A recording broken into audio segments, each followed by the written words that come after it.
Assalamualaikum warahmatullahi wabarakatuh.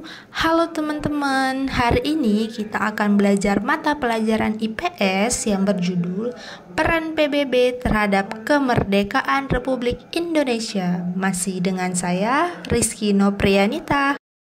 Perserikatan Bangsa-Bangsa atau yang disingkat dengan PBB didirikan pada tahun 1945 setelah Perang Dunia Kedua untuk menggantikan Liga Bangsa-Bangsa, untuk menghentikan perang antar negara, dan untuk menyediakan panggung untuk dialog. Oleh karena itu, PBB sangat berperan penting dalam perang kemerdekaan di Indonesia karena di Indonesia banyak sekali peperangan yang terjadi baik itu dengan dalam negeri maupun dengan luar negeri seperti Belanda, Jepang.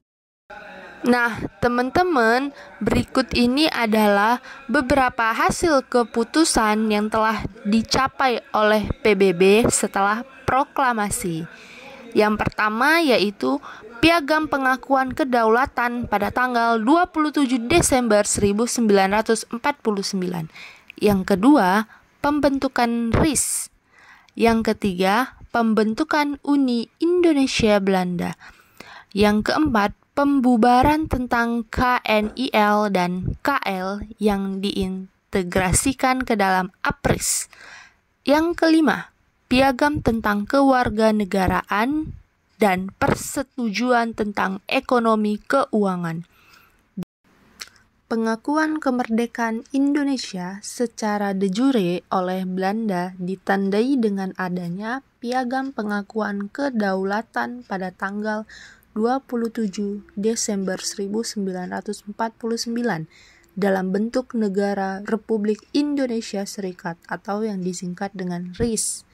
Namun, atas kesepakatan rakyat Indonesia, tanggal 17 Agustus 1950, RIS dibubarkan dalam bentuk Negara Kesatuan Republik Indonesia atau NKRI.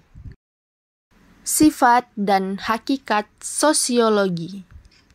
Nah, teman-teman, sosiologi tentunya mempunyai sifat dan hakikat sebagai ilmu.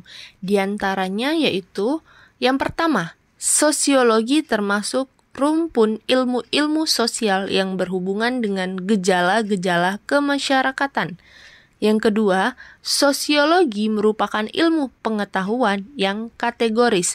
Artinya, sosiologi membatasi diri dengan apa yang terjadi atau yang disebut dengan das Sein dan bukan apa yang seharusnya terjadi atau yang disebut dengan das Sollen.